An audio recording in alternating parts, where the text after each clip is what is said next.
ಇನ್ನು ಧರ್ಮಸ್ಥಳ ಬಗ್ಗೆ ಮೊದಲ ಬಾರಿ ಮೌನ ಮುರಿದಿದ್ದಾರೆ ಸಿಎಂ.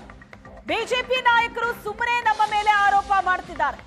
ಮೊದಲು ಎಸ್ಐಟಿ ಮಾಡಿದಾಗ ಬಿಜೆಪಿ ಮಾತಾಡಿಲ್ಲ. ಎಸ್ಐಟಿ ರಚನೆಗೆ ವೀರೇಂದ್ರ ಹೆಗ್ಗಡೆಯವರೇ ಸ್ವಾಗತಿಸಿದ್ರು. 15 ಸ್ಪಾಟ್ಗಳಲ್ಲಿ ಅಗದ್ರು, 13 ಜಾಗದಲ್ಲಿ ಏನೂ ಸಿಗ್ಲಿಲ್ಲ. ಆಗ ಬಿಜೆಪಿಯವರದು ಆರಂಭ ಆಯಿತು ಅಂತ ಸಿಎಂ ಸಿದ್ದರಾಮಯ್ಯನವರು ಹೇಳಿಕೆ ಕೊಟ್ಟಿದ್ದಾರೆ. ಮೊದಲ ಬಾರಿ ಧರ್ಮಸ್ಥಳದ ವಿಚಾರವಾಗಿ ಮಾತಾಡಿದ್ದಾರೆ ಸಿಎಂ. ಎಸ್ಐಟಿ ರಚನೆ ಮಾಡಿದಾಗ ಬಿಜೆಪಿಯವರು ಏನೂ ಮಾತಾಡಿರಲಿಲ್ಲ, ಈಗ ಮಾತಾಡ್ತಿದ್ದಾರೆ ಅಂತ ಸಿಎಂ ಹೇಳಿಕೆ ಕೊಟ್ಟಿದ್ದಾರೆ. ಈಗ ಧರ್ಮಸ್ಥಳದ ಮಾಡ್ತಾ ಇದ್ದಾರಲ್ಲ ಚಳುವಳಿನ,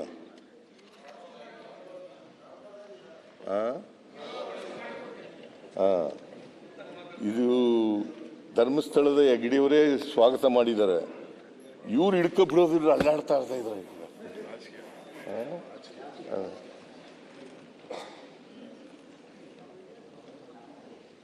ಧರ್ಮಸ್ಥಳದ ಹೆಗ್ಗಡೆಯವರೇ ಸ್ವಾಗತ ಮಾಡಿದ್ದಾರೆ. ಅದು ಏನು, ನಾವು SIT ಮಾಡಿದಾಗ ಮಾತಾಡನೇ ಇಲ್ಲ ಬಿಜೆಪಿಯವರು. ಸ್ವಲ್ಪ ದಿನ ಆದಮೇಲೆ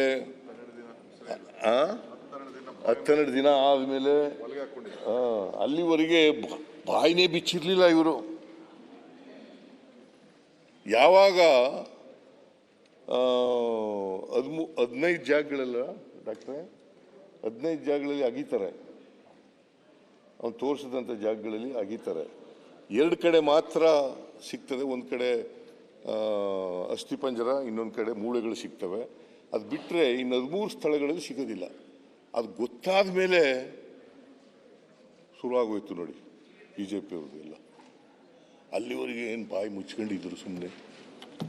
ನಾನೇ ಮೈಸೂರಿಗೆ ಬಂದು ಪ್ರೆಸ್ ಮೀಟ್ ಮಾಡಿದ್ದೀನಿ. ನಾನೇ ಫಸ್ಟ್ ದಿನ ನೀವು SIT ಮಾಡಿದ ಫಸ್ಟ್ ದಿನ ಮೈಸೂರಲ್ಲಿ ಪ್ರೆಸ್ ಮೀಟು, ಮಾರನೇ ದಿನ ಬೆಂಗಳೂರಲ್ಲಿ ಪ್ರೆಸ್ ಮೀಟ್ ಮಾಡಿ ಇಲ್ಲಿ ಪ್ರಸ್ತಾಪ ಮಾಡಿಲ್ಲ.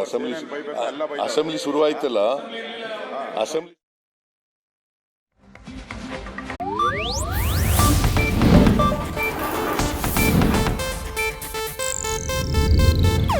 ಇದು ಏಷ್ಯಾನೆಟ್ ನ್ಯೂಸ್ ನೆಟ್ವರ್ಕ್ ಪ್ರಸ್ತುತಿ.